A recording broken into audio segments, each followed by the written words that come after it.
चलो exercise 9.1 question number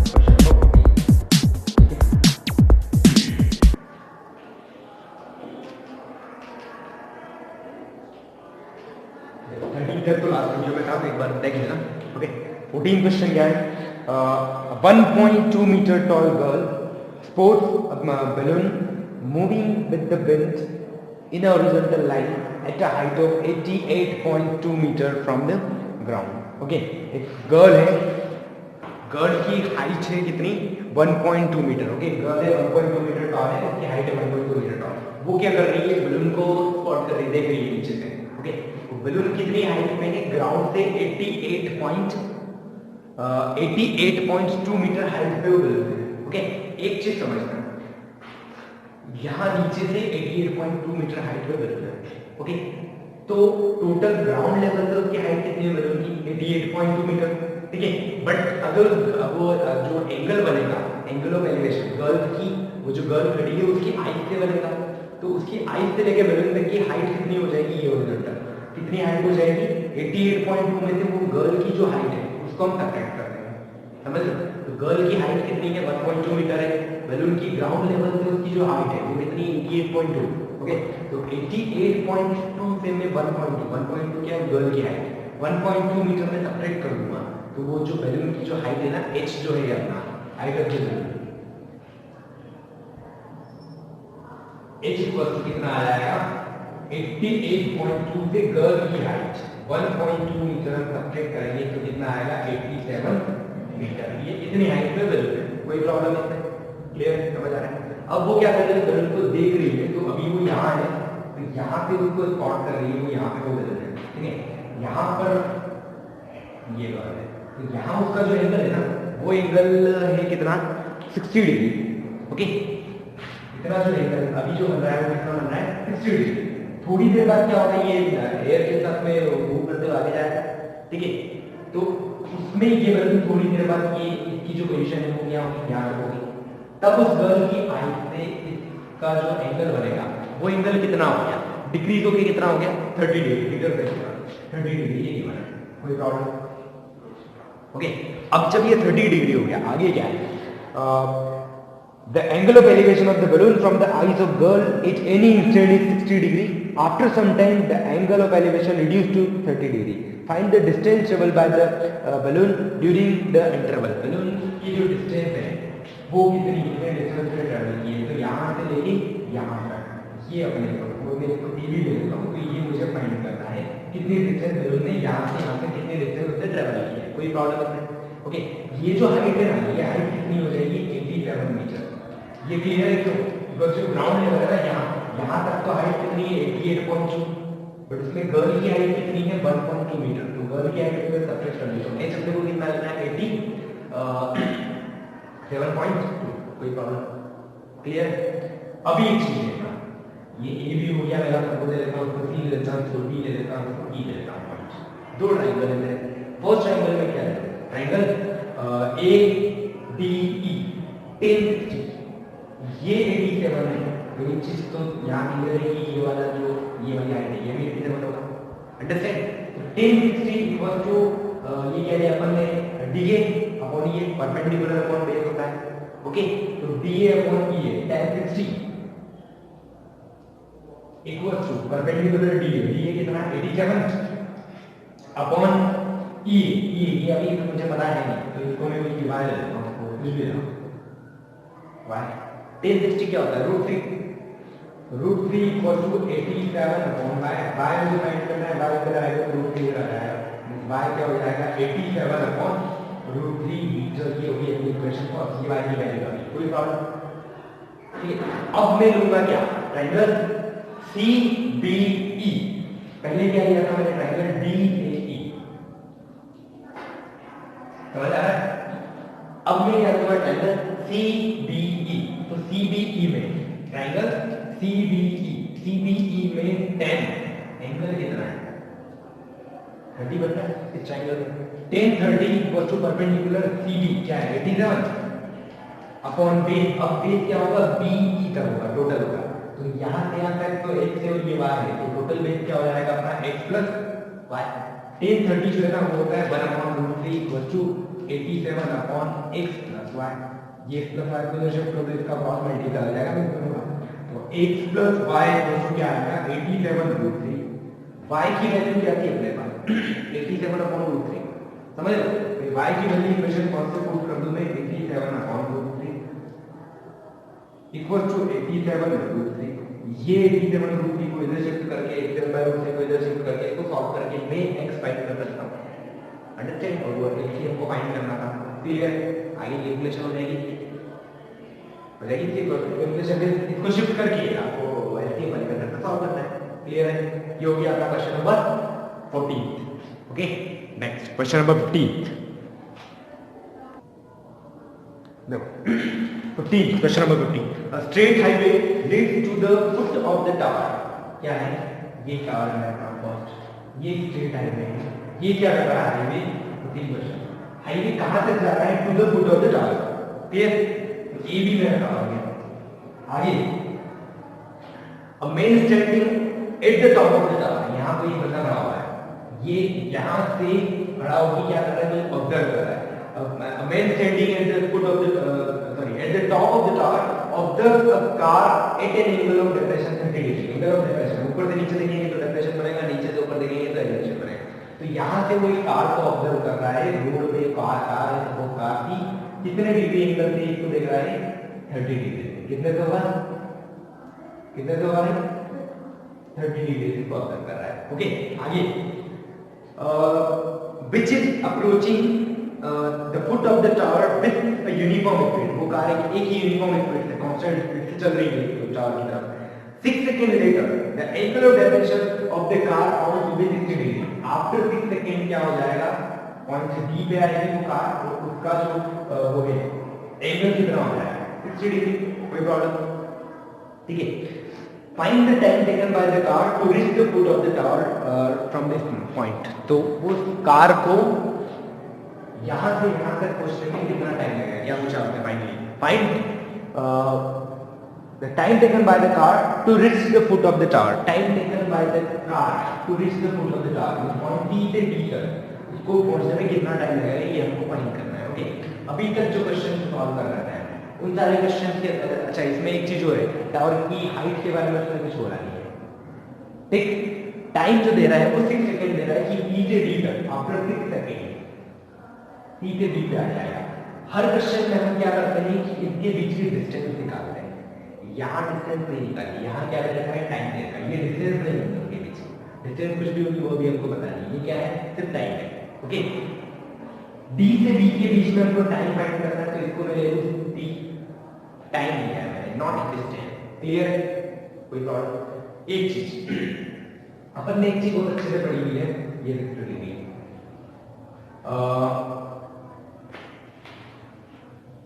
speed equal to distance upon time होता है। ये फॉर्मूला टाइम पे पढ़ा है, ठीक है?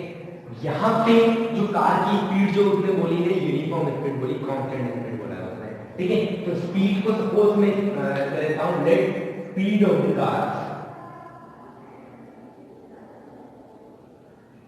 B x kilometre per hour. Speed तो मुझे पता नहीं, उसने कितना तो बोलिए क्वेश्चन में car is moving the uniform speed, एक यूनिफॉर्म स्पीड तो चल रही, बट उसने ये नहीं बोला कि 10 किलोमीटर पर आवर 20 50 60 जो भी है वो नहीं बोला उसने। तो है नहीं, बट मुझे तो नीड तो लगेगी ना स्पीड की, तो मैंने स्पीड को क्या लिया x किलोमीटर पर आवर। कोई प्रॉब्लम?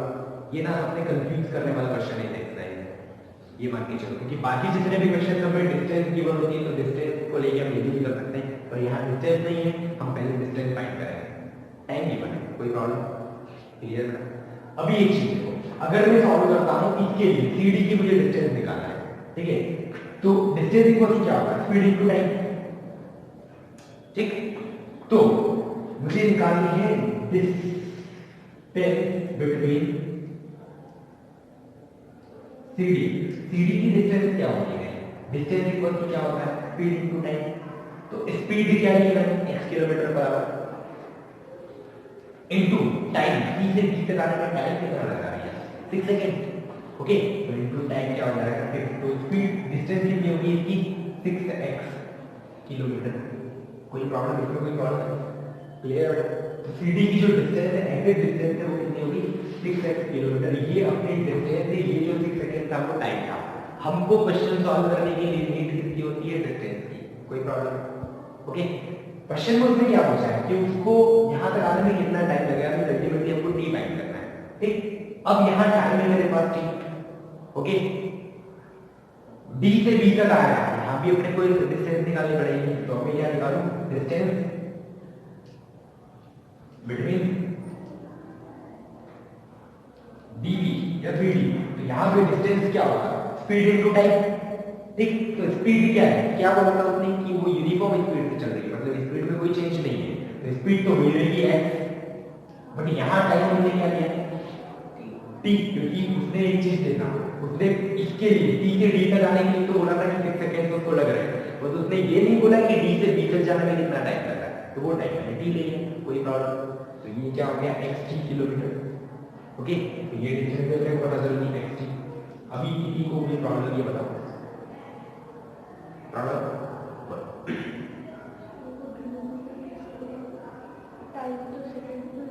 हाँ, तो मैंने ये डिस्टेंस निकाला, distance x kilometre per hour speed थी। ठीक, यहां से मैंने ये फॉर्मूला जो लिखा, speed equal to distance upon time होता है। स्पीड को अपन किलोमीटर पर आवर में लिखते हैं, ठीक है, टाइम को सेकंड आवर मिनट लिखते हैं, डिस्टेंस को कितना लिखते हैं, किलोमीटर में। समझ लो, तो यहां से मैंने क्या निकाला, डिस्टेंस निकाली, CD की डिस्टेंस। तो डिस्टेंस इक्वल टू क्या होता है, स्पीड इनटू टाइम। समझ लो, तो स्पीड तो क्या थी, x किलोमीटर पर आवर, और टाइम कितना लग रहा था, 6 सेकंड। तो ये जो 6x आया ना, ये क्या होगा, टोटल डिस्टेंस।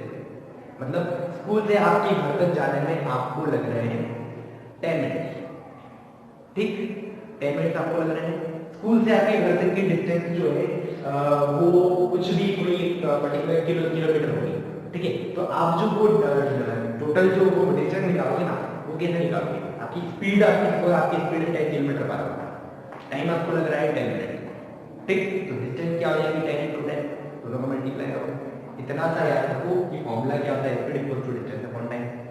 ठीक, कंफ्यूजन इसमें हो रहा है कि किलोमीटर पर आवर पे लिया, ये मैंने स्पीड ली थी 6 किलोमीटर पर आवर। ओके, यहाँ पे डिस्टेंस ले रहा हूँ 6 किलोमीटर होगा, टाइम आवर में चलता है, बट डिस्टेंस तो किलोमीटर में होगी। ठीक, अपन 6-7 में से क्वेश्चन सॉल्व किए थे पहले, स्पीड निकाल ली है, तो डिस्टेंस को टाइम से डिवाइड कर देंगे, स्पीड आएगी। अब यहाँ अगर मुझे डिस्टेंस निकालना तो क्या होगा, स्पीड को टाइम से मल्टीप्लाई कर दो। ये कंफ्यूज ये मत होना, डिस्टेंस की यूनिट किलोमीटर होती है, टाइम की यूनिट होती है मिनट सेकंड, ये सब होती है। क्लियर है? स्पीड की जो यूनिट होती है वो किलोमीटर पर आवर होती है, मीटर पर सेकंड होती है, ये सब होता है। ठीक, ये यूनिट में कंफ्यूज मत हो। ये क्लियर था, इसको किलोमीटर पर आवर ले लिया मैंने, ये भी हो सकता है 50, 40, 50, 100 भी हो सकता है। ये जो डिस्टेंस है, पता इतना था यार को, CD कितना है और BD कितना है, ऐसा आ गया किलोमीटर में। कोई प्रॉब्लम? अभी क्लियर है? अब मैं क्या करता हूँ, मैं लेता हूँ ट्राइंगल ABD। ठीक, इन ट्राइंगल ABD, ABD में भी दिया, AB क्या है, परपेंडिकुलर, BD क्या हो गया बेस, 1060 एंगल क्या है 1060 इक्वल टू परपेंडिकुलर हो गया AB, बेस हो गया BD। 1060 जो है वो होता है √3, 1060 की वैल्यू √3। AB को सेंटी की वैल्यू को मैं रिपीट कर देता हूं, पर BD की डिस्टेंस मेरे पास कितना है, xt। अंडरस्टैंड? ये आ गया xt। AB अगर मुझे फाइंड करना है तो इधर शिफ्ट कर दो, तो AB इक्वल टू क्या हो जाएगा, xt √3 √3। ये आ गई मेरी इक्वेशन। और कोई प्रॉब्लम इसमें, कोई प्रॉब्लम? अब मैं ले लेता हूं क्या, सेकेंड ट्राइंगल ABC, यहां तक पूरा ले लेता हूं। ठीक है, नाउ इन ट्राइंगल ABC, तो ABC में क्या है, अब एंगल क्या है, 1030 डिग्री, 30 है, 1030, तो 30 क्या हो जाएगा, परपेंडिकुलर अपॉन बेस। ठीक, 10 को कट है, परपेंडिकुलर क्या है अपना AB, तो बेस क्या है पूरा BC।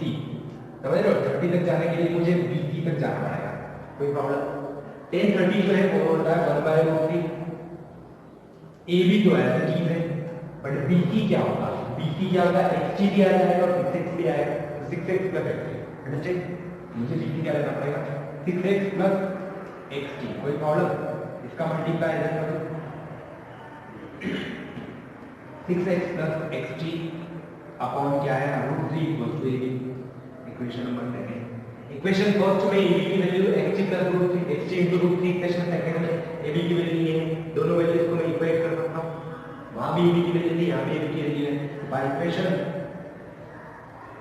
First and second, equation first में क्या है ab इक्वल टू xt √3, इधर क्या है 6x प्लस xt बाय √3, ये √3 का इधर मल्टीप्लाई कर देता हूं तो √3 into √3 क्या आ जाएगा 3, तो 3xt हो जाएगा।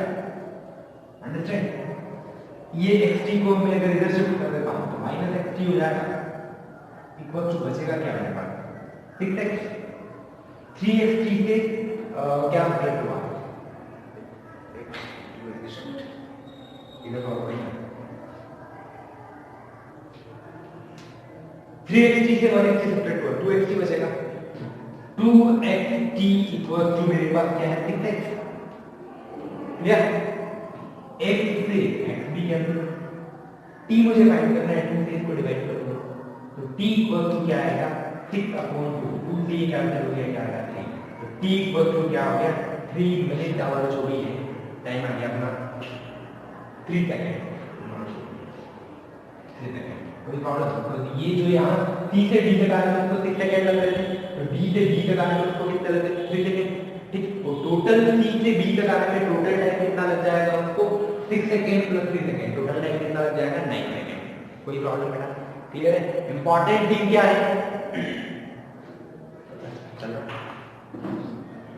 इंपॉर्टेंट थिंग क्या है, बाकी जितने क्वेश्चन थे वहां मतलब में हमारे पास क्या होता है कि एक पर्टिकुलर डिस्टेंस होती है, ओके? बट यहाँ इस क्वेश्चन में डिस्टेंस नहीं था, टाइम था, तो ये जितना भी हमने कुछ किया ना ये डिस्टेंस निकालने के लिए किया, डिस्टेंस निकाल दी देन नो प्रॉब्लम, इजी हो जाएगा, कोई प्रॉब्लम बेटा? डिस्टेंस कैसे निकालेंगे ये फॉर्मूला आपको पता है, थोड़ा साइंस की तरफ जाना पड़ेगा आपको, time speed equal to distance upon time होता है, क्लियर है? इसको थोड़ा अच्छे से देखना, 2-3 बार तो अच्छे से समझ में आ जाएगा, ओके? यहाँ अपना फिनिश होता है चैप्टर नंबर 9, 16 क्वेश्चन हमको करना है, प्रॉब्लम ये वो ये नहीं कर रहे अपन 16 क्वेश्चन में